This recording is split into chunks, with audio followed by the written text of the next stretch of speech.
Good afternoon, everybody. Sorry we're a little bit late. I love Cary traffic. But it's improvement, and we are moving forward. It's what I love about the community of Wake County. So I apologize for being a few minutes late, but we are ready to start our Finance Committee, and I would like to start with approval of the minutes from July 19th. So moved. All those in favor? Aye. All those opposed? Okay, thank you so much. Monica Johnson-Hostler did the motion to approve, and a second by Chris Haggerty. I love my secretaries. Second of all, so today we are at a point where we are going to get recommendations to reconcile the board's proposed budget for 22-23. Now that we have our final county appropriation and the state budget has been approved, and we will look at what we have going forward, and including the compensation recommendations. So, Mr. Nieder, we'll start now. Okay. Good afternoon, and thank you, Finance Committee Chair Cash, members of the board, and Superintendent Moore. As Ms. Cash stated, we're going to review several recommendations to changes to the board's proposed budget, increasing the levels of locally funded compensation based upon the final state budget, and also make recommendations for reconciling the board's proposed budget to the final state budget and the final county appropriation. So if I could ask the slide deck to be put up. Is it Donna? Yes. Donna, if I could ask you to put the slide deck up, and I'll wait for that to pop up. And if you could go to the next slide, please. Can't what? You don't have that? And one more slide, please. Thank you. So the first recommendation we've got has to do with our certified staff. These are our teachers and other instructional support. In the original second year of the state's biennial budget, they being the legislature, included an average 2.5% increase to compensation schedules. As a result of that, we baked into the superintendent's proposed budget and also the board's proposed budget a 2.5% increase to local supplement. When the legislature came back in the short session earlier this year, they changed that to a 4% average increase. So this first recommendation is a change to what's included in the board's proposed budget to increase the supplement increase from 2.5% to a full 4%. That will align then with the final state budget. Next slide, And again, please. that's an average for, that's not across the board for, because The state- unfortunately, people will Correct. pay attention to that. The state number is an average. The amount that will go into the schedule for the local supplement is not an average. It's a full 4% across the board. That was an important question in reviewing it, whether that 4% was universal in the supplement, but it is, as you said, whatever our supplement is, everyone will get 4% of that supplement. An increase on Increased. 4%, of Yes. 4% on the local supplement, yes. Okay. Thanks. The next slide has to do with principals. Again, in the board's proposed budget, there's a 2.5% recommended increase to the local supplement that they receive, and that mirrored against what was in the second year of the state's biennial budget, which also was a 2.5% increase to the state base. Again, in the short session, this year, the legislature changed that to a 4% increase in the state base. So to mirror that, we are now recommending the 2.5% local supplement increase that's in the board's proposed budget be increased to 4% in the final board's budget. Next slide, please. Next slide speaks to assistant principals.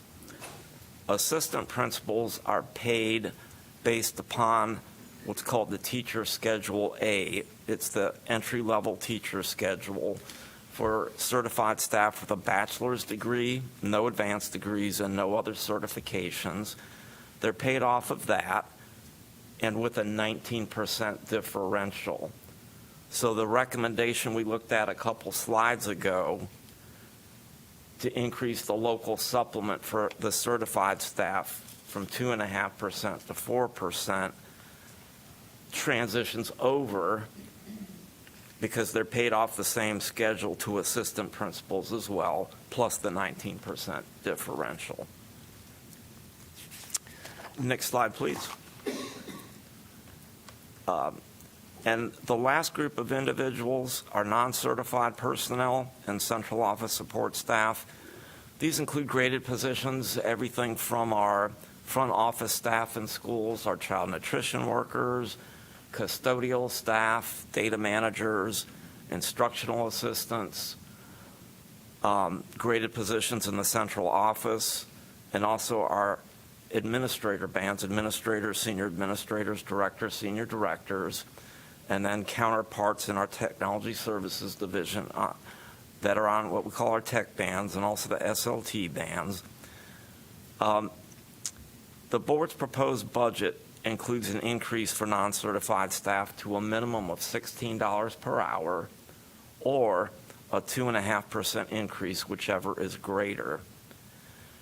And that was based upon a 2.5% increase, or $15 an hour minimum, that was included in the state's budget in the second year of the biennial budget. But again, in the short session when they came back, they revised that second year, and the state is going in at $15 per hour minimum, or a 4% increase, whichever is greater. So our recommendation is to maintain that increase to $16 an hour minimum. The board already approved, effective January 1 of this year, bring our non-certified staff to at least $15 per hour minimum. So the recommendation maintains that $16 an hour minimum, but changes it to either that or a 4% increase, whichever is greater. And just to give you a sense of what does that really mean, going from $15 an hour to $16 an hour, on a percentage basis, it's about a 6.7% increase. So not the large increases that we saw in January when we went from, I think the lowest hourly rate was $11.80 all the way up to $15, but still something well above that 4%. And we do have in the board's proposed budget an outline of what we hope to accomplish in the next budget cycle and keep moving that minimum hourly rate up. But for now, it's recommended $16 per hour. Also want to remind the board that included in the board's proposed budget is continued management of the compensation. So step differentials and grade differentials and differentials between the graded positions and the banded positions all stays in place.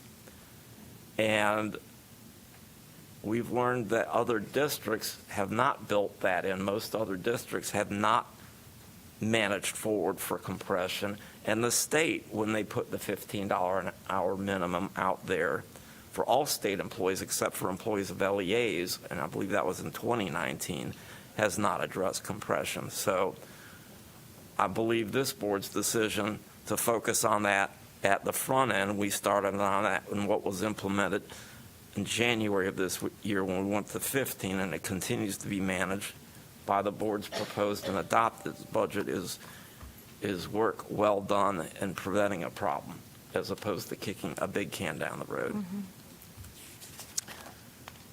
Next slide, please. The next slide has to do with a change, again, made in the short session to what was included in the state's second-year biennial budget to the employer contribution rate for retirement. When the superintendent's proposed budget was developed, and even the board's proposed budget, we based that on the second year of the biennial budget, and that included a contribution rate for employers of 24.19%. It was changed in the short session to 24.5%. So as a percentage, not a big change, but nonetheless, it's a change. The state will cover the cost of the contribution for our state-funded employees, so we don't need to worry about finding a funding source for that. And our enterprise-funded staff and grant-funded staff will be supported for that increase in rate by their respective funding sources. So it's just the locally funded employees and the local portion of supplement that we pay those staff that receive a supplement that we've got to identify local funding for. And just to give you a sense, and you'll see in a few more slides, even though it's a fraction of a percent increase, it requires almost $1 million to fund. Next slide, please.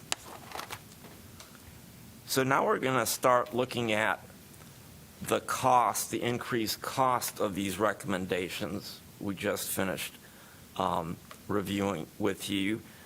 And effectively, because the state and the enterprise-funded employees and the grant-funded employees are covered by those respective funds, it's really the local portion we need to focus on. And there's a total increase in cost of $3.5 million, or $3.5 million of additional local funding we'll need to identify by going from those 2.5% increases included in the board's proposed budget for the different categories to the 4% increase. There's a bit of a silver lining, though, in the state's decision to go from 2.5% to 4%, and that has to do with the board's decision to go to the $16 an hour minimum. The $16 an hour minimum is beyond where the state is currently. They're going to $15 an hour minimum. So we identified and included in the board's proposed budget local funding for all employees, including the state-funded employees, because they're only covering up to $15 an hour for that extra dollar. But by their going to 4%, 15 or 4 instead of 15 plus 2.5, effectively, and you'll see in a couple slides that I'm going to ask Terry to review with you, they're covering some of the cost that was included in the proposed budget of having to get there. So there's some really net savings ultimately. Next slide, please. So this slide is just a summary of local funding that is included within the board's proposed budget that is already there, and it totals $13.2 million. I'm not going to run through the individual line items, but we've got reference there, page number, which references the budget document, and the line items for the amount of funding. So, Terry, if we can go to the next slide, and then I'm going to ask Terry to walk you through that. This is going to show you how it nets into how much funding we do need to fund the compensation change recommendations. So the total cost, For the state raises and the legislative, plus our $16 per hour minimum, and dealing with compression for state and local employees together will cost $60.5 million. Of that amount, the state legislature will cover $48.5 million based on the increase in state legislature. That leaves a differential of $12 million that we would need to cover this cost. In the board's proposed budget, we included $13.2 million for that. So when you compare the $12 million to the $13.2 million, we're saving $1.2 million. thank you. I forgot to do it after Mark reminded me. Sorry about that. So there is a savings, and that's because the state is covering more of that difference between the $15 per hour minimum and $16 per hour minimum by going to a 4% raise rather than 2.5%. So this shows you that those totals that we save $1.2 million. Then we have a local cost for the state legislative salary increases for our local employees. That is $3.5 million.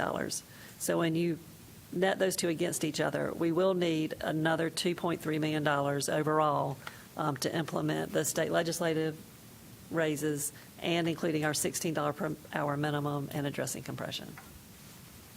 Okay, thank you, Terry.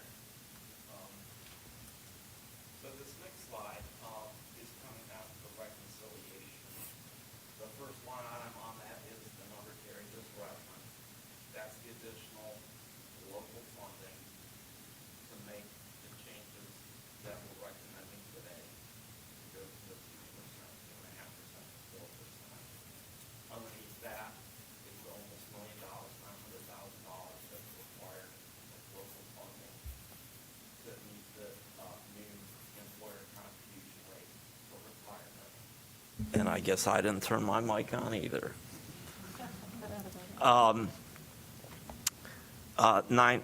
900,000.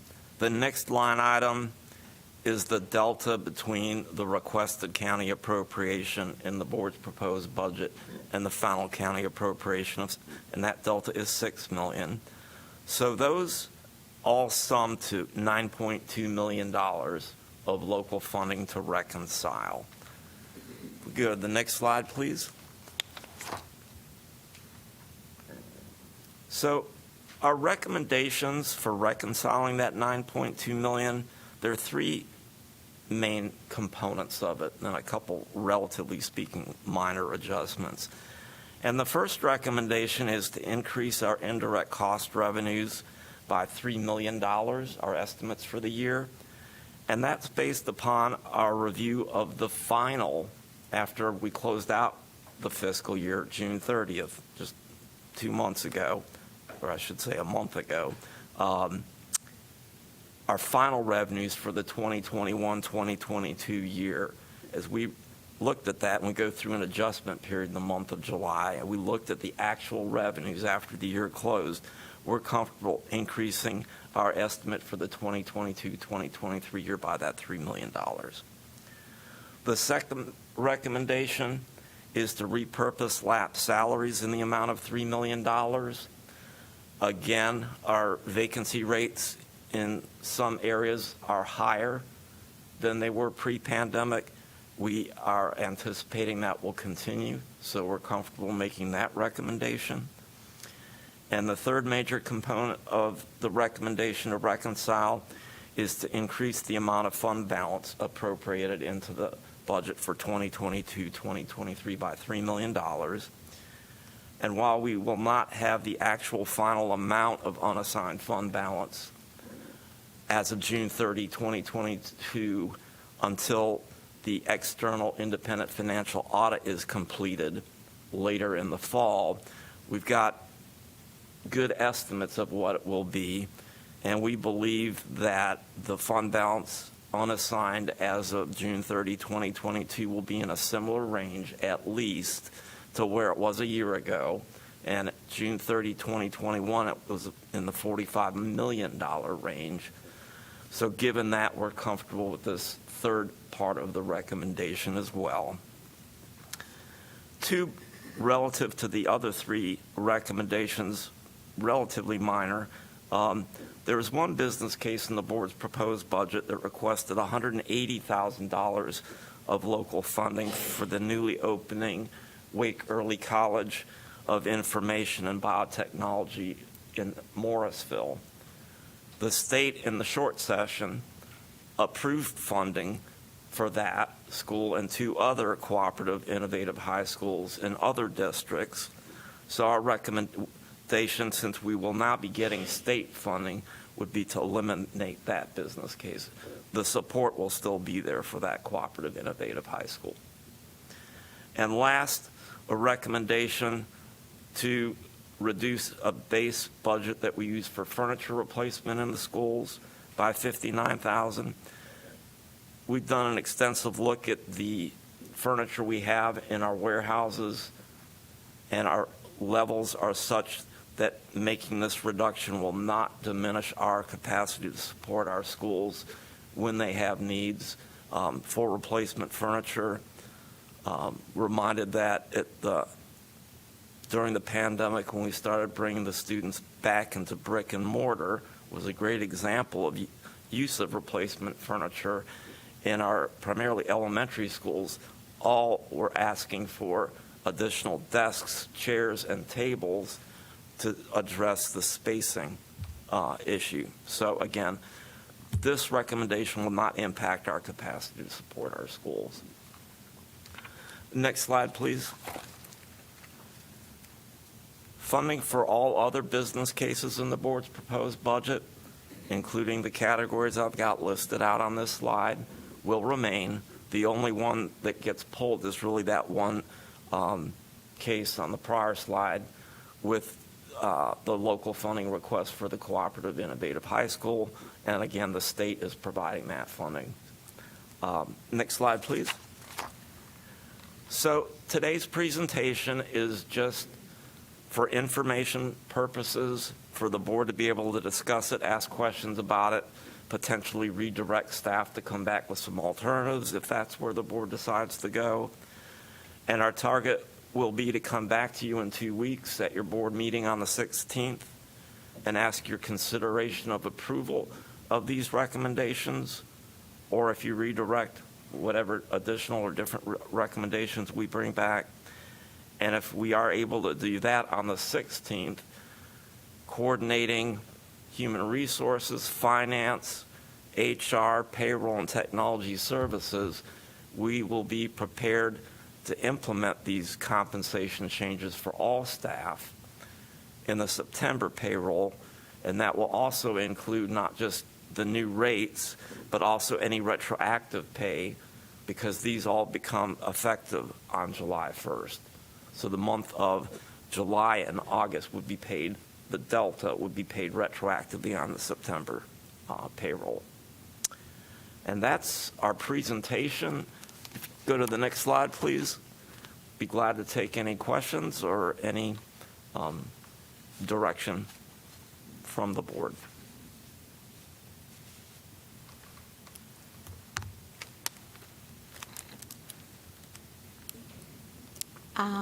Dr. Martin?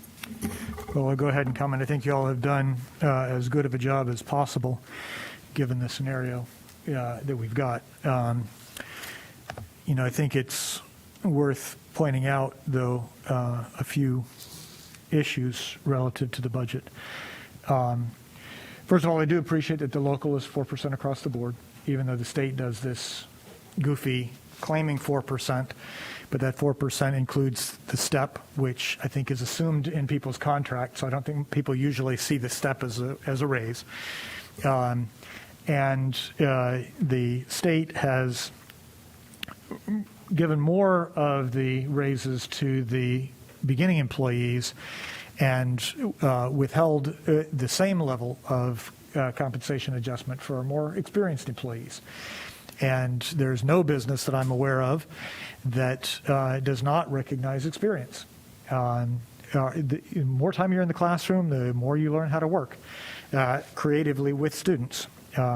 So I'm very concerned that we've not been able to address compensation to our longer-term employees. That's something that I think strategically this board needs to work on in the future in budgets. It really should come from the state. We all recognize that, but that's where I do believe there is a need to use local dollars. And we're doing some of that, but the gap is pretty impressive. The other thing that I think is worth highlighting about this budget is that, as you all always do, you magically use dollars to meet the state requirements of a balanced budget at the end of the year. We can't go into debt. But if I look at where that $9 million is coming from, we are basically having to recognize that we can balance the budget thanks to the response to disasters. The indirect cost money is almost exclusively coming from pandemic grants. So had there not been the pandemic and had we not gotten those grants, we would not have that extra indirect cost revenue that we could apply to our budget. That's not a good long-term budgeting strategy because last I checked, I don't really think a pandemic is good for the economy or good for the community. And yet we are dependent on that pandemic relief to be able to help balance this budget. That's where that's why we have this extra indirect cost money that we can access. Wait, are because we can sure collect- that's where it's coming from? Yes, I am, because I had that conversation one-on-one.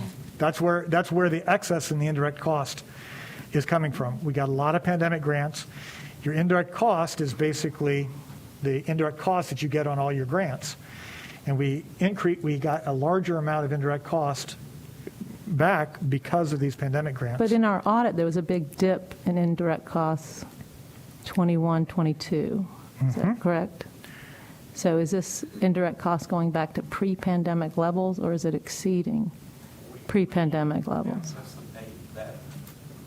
For 2022, 2023, it will continue at a run rate similar to the year that just finished up, based upon our forecasting and based upon looking at the actual revenue we had for 2021. I'm sorry, so it's going back to higher than pre-pandemic levels or similar to pre-pandemic levels?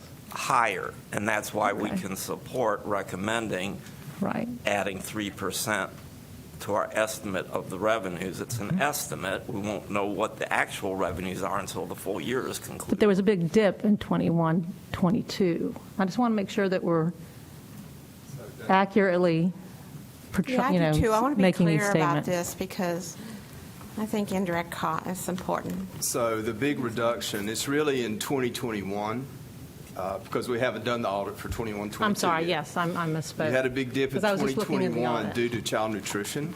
Okay. We did not charge indirect costs to child nutrition during that time period because they were struggling for funds, so we reduced our indirect costs to child nutrition. So that was a dip that was caused by us no longer The charging pandemic. the indirect costs there. Be careful. So then you come back up to normal once you start, and we've charged indirect costs of child nutrition because they had the available funds over the past year.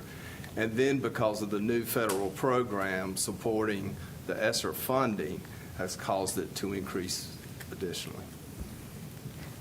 Thank you. But, so there was a decrease and now there's an increase. And I understand, Dr. Martin, some of your point, but I think it's not as extreme as perhaps you're making it sound, or am I wrong? I mean, I'm just trying to understand the trends, and I understand Dr. Martin's concern that this is not, that this is fluid and not, and may change post-pandemic, but.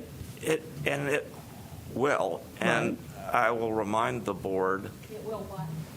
It will be fluid over time, but over time, when I say over time, over years, multiple years.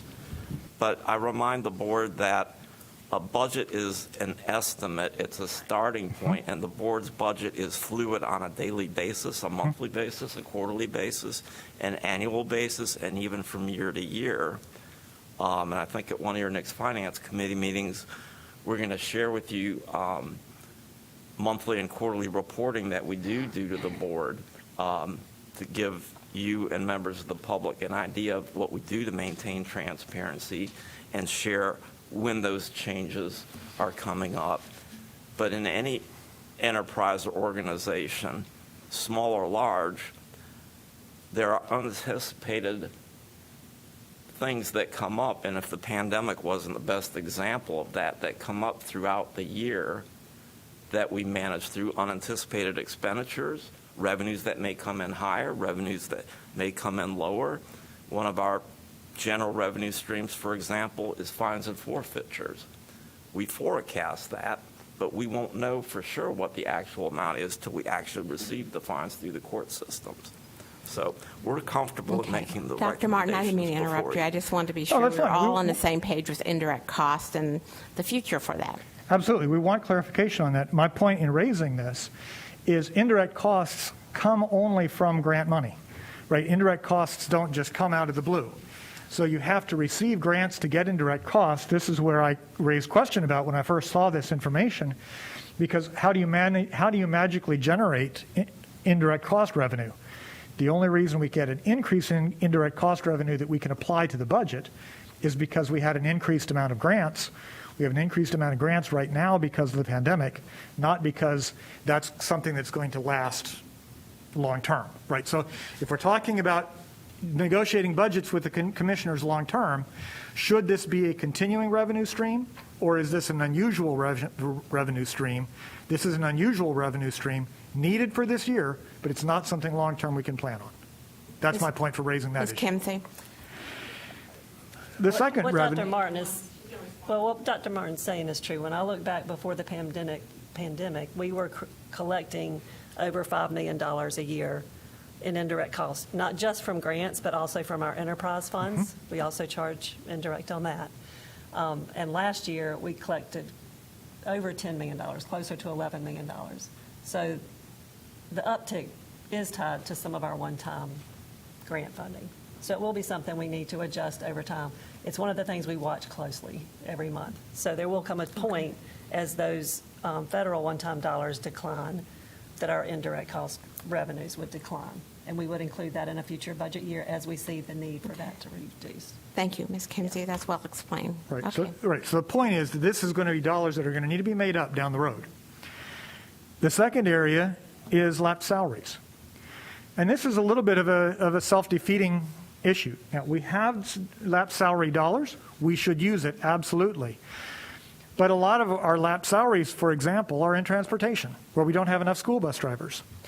So what we're going to do is we're going to use our lapsed salaries, as we need to do, to balance our budget when we need to be able to pay our school bus drivers higher rates, our instructional assistants higher rates, in order to attract employees. So when you use lapsed salaries for the general budget, instead of in these areas of high need to use those lapsed salaries to address that need, you're covering your immediate need, but you're almost making the long term worse.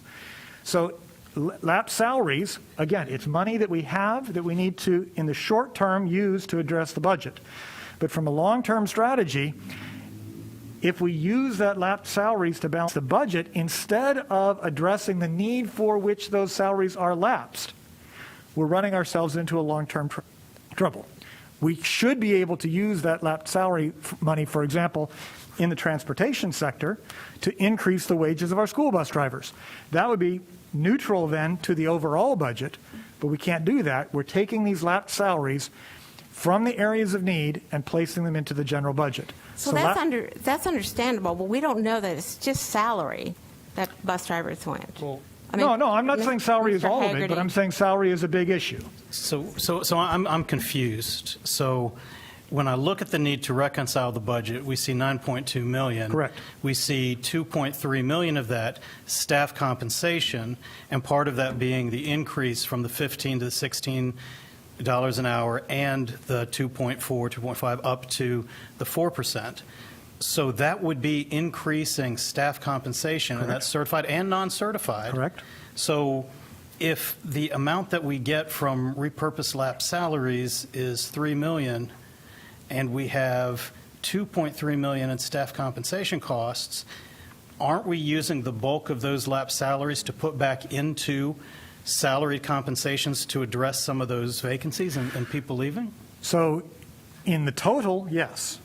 But what we're doing is we're taking the lapsed salaries from acute areas and distributing that then as salary across the entire system.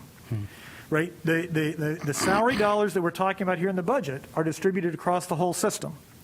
The lapsed salaries come from specific divisions, and from my understanding from a previous conversation, a majority of those right now to this $3 million are coming out of transportation. Okay. So we're taking the lapsed salaries in an acute area and using that to address salaries across the whole system. Again, it's something that we need to do in the short term, but my point is, as a long-term budgeting strategy, and this is not a criticism, this is a pointing out the reality that we have down the road, to use lapsed salaries to balance a budget, instead of using those lapsed salaries to address the causes for those lapsed salaries. Right? We should not have lapsed salary. We need all of the employees that we have salary lines for. We need people in those positions. We don't have people in those positions, and that's why we have the money to use to balance the budget. And the point is, long term, we need to get people in those positions. How are we going to do that? Well, I'd like to hear Yeah. from Ms. Kushner, and I'd like to hear from Mr. Haggerty. Anybody else? And then I'll continue with Dr. Martin because I know you have several things. And please. I'll try to be brief, and I appreciate your concerns, Dr. Martin. I think these are our nationals trends we're facing, particularly with transportation and drivers. So this is not, there's no magic to it. I think this is sound budgeting. We have to have a balanced budget. We've gotten our state budget in record time for the legislature, so let's celebrate that. But this is, I appreciate the balancing that the staff has done. It became a narrower gap than I had expected. So I think we've done the best we can, and I don't think it's sustainable to do anything more than what we've tried to do. We fully understand that the state, if they would fund the constitutional decision that they've been faced with, we would have more robust funding. I think the biggest threat to to salaries, particularly of our educators, is the proposed performance-based pay. Agreed. So I think we have done a great job, not just with compression, but using our local supplement to ease out the entire salary schedule, so that we do not mirror their state, that we do have a sounder step. And I think that work needs to be acknowledged, as well as so when we do reconcile this budget, we'll come up with a document that will be online that will show these changes. I think we need to acknowledge the fact that we have an audit committee, that our audit spells out our indirect costs. I know it's a big budget, so I think you have to really spend hours. We can't just cover it all in an hour, but the audit does such a great job, the audit committee, in making sure that we are transparent with our taxpayers. I think it shows that our school system is an incredible steward of public dollars in ways that we're seeing not in some of the independent schools around this county and this community. Torchlight being the most recent example. So nothing but kudos to the staff. None of it's magic. It is sound finance, and I'm very grateful. So I would encourage everyone in the public to go to look online. We have all of our documents online, and this revised and adopted budget will be coming online. I also wanted to ask quickly about the frequency of the retention bonuses. I know that was part of our proposed budget, and what we can, so we will have our staff get a retroactive pay from July 1, but what other bonuses do we have coming? Ms. Kushner, you are correct, and I'll go back in time. In November of 2021, the board approved the use of local funding to pay a $1,250 recognition and retention bonus to all staff.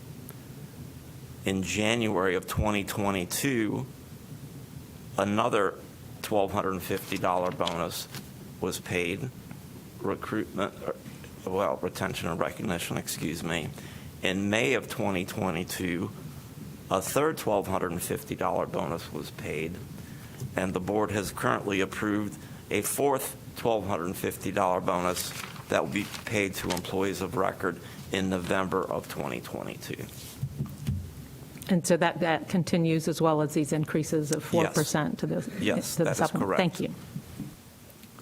So, Dr. Martin, you want to complete your remarks, and then Mr. Haggerty. Well, I think from the context of what you talked about, Ms. Kushner, I think my remarks are being misunderstood. I am not at all criticizing what has been done. I think the staff has done a remarkable job trying to address balancing a budget, which is statutorily required under less than optimal circumstances. My last point that I was making there was the lapped salary, while it is money that we have that can be used, is strategically problematic for the system because we need people in those positions.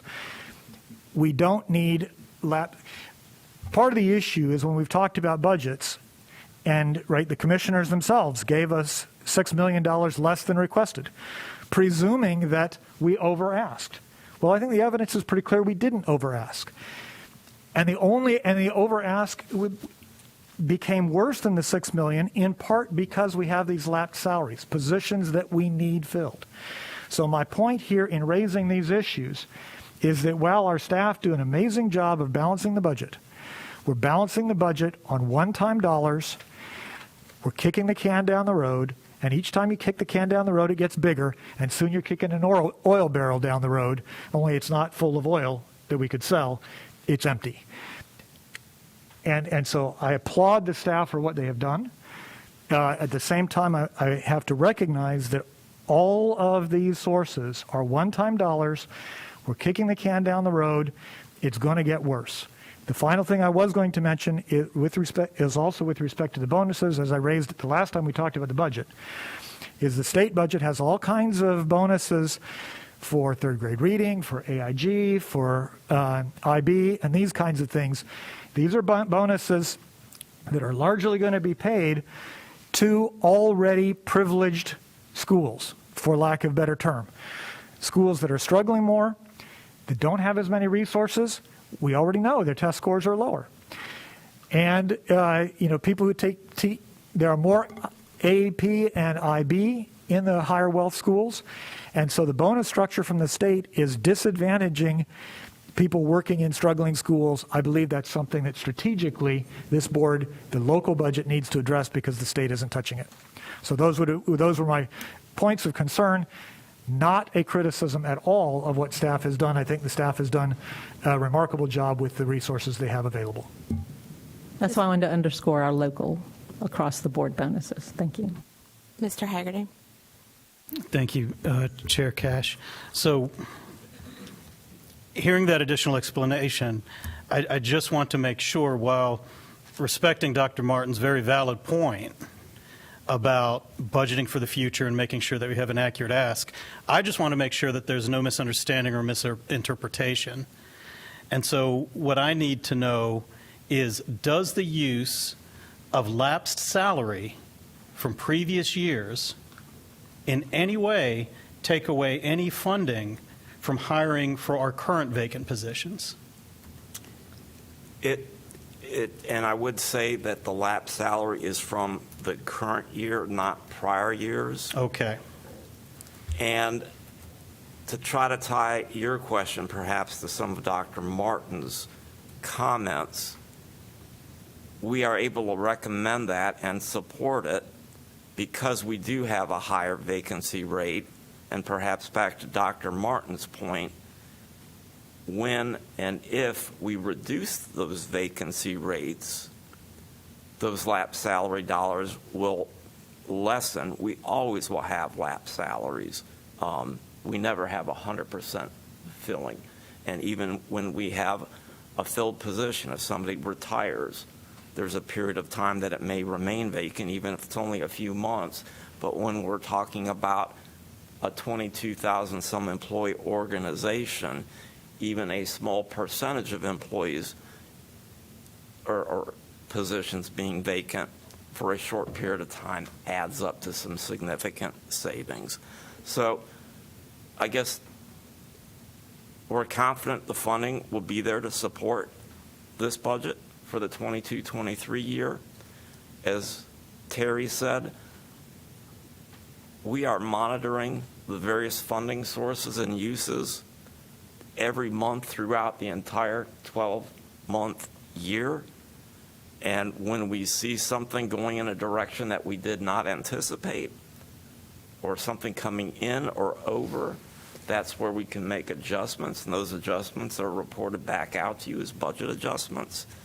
In an ideal world, we would not be using or making these recommendations, but we're able to comfortably make the recommendations to reconcile the budget, knowing it can be supported for the year, knowing that it will require some additional decisions in future years.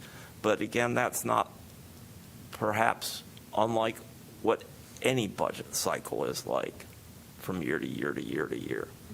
We have staff every week looking at where we are paying people and making sure it's most advantageous to the system as we have turnover. So, I mean, maybe we should describe it as we're trying to budget our salaries and benefits as tight as possible based on our employee group. And what we need to work on is improving our fill rates rather than concentrating so much on the lapsed salary, because it's something that we do work on every single week. And we'll know what the actual impact of all the raises is after we apply the retroactive adjustments and pay the adjustments to our staff that we have for next year, and many of them don't start until August. So after the first quarter, we'll have a really good look at it, and we'll know. And as David's saying, we'll report that back to you every quarter on the over-under. If we see something significantly higher or lower than we thought, that's where we report it to you, and you would see it as we look at it. So we're really just trying to keep tightening the budget based on what we're really paying to people based on who's here now, and at the same time, we're trying to increase our fill rates through many different ways. So it's a moving target, but it's something that, it's not like we wait and look at this at the end of a second quarter. My staff look at this every week. Different parts of it, it's always under our attention. So we've got a very close watch on it.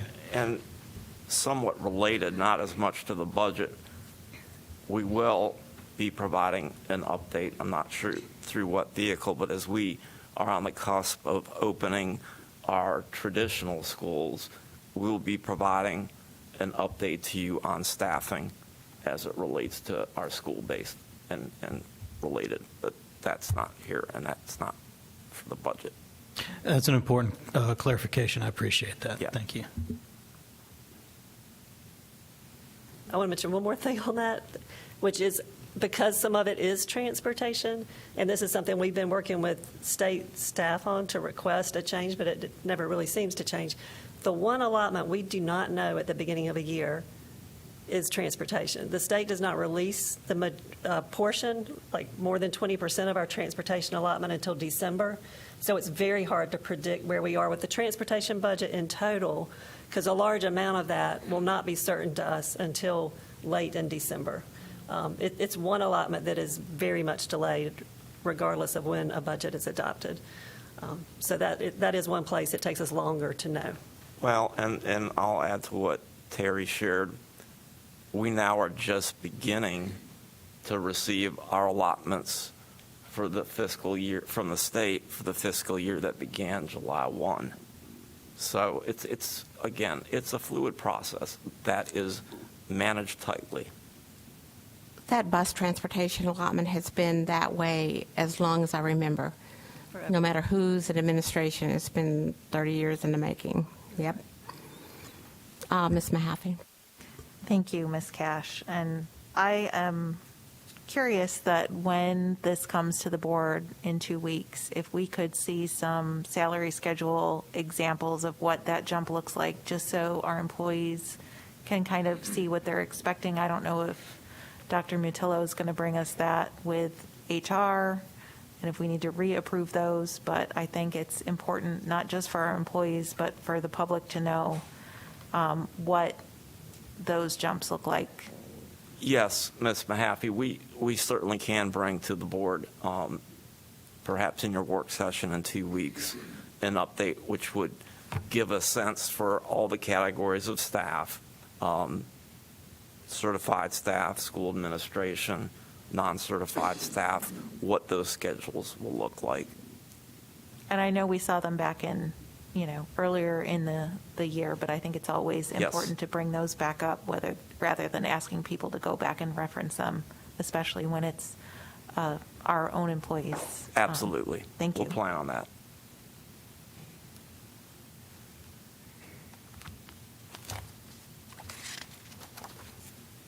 Any other questions from the board?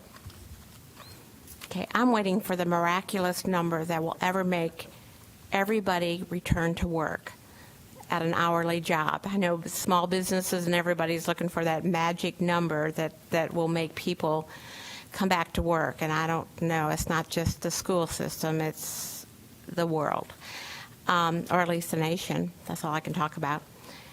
So as I understand it then, as we finalize, thank you for a very good presentation, and I think we've had some great questions. So on August 16th, unless something else changes, we will approve our budget reconciliation and compensation recommendations, and we'll give some additional information at that time. And then these compensation changes will be retroactive back to July, hopefully in the September payroll, which is great. That's early, and I'm very happy to say that we can do that. Any other questions from the board and or comments? If not, thank you so much, Finance, and good luck to payroll as they move forward. Thank you.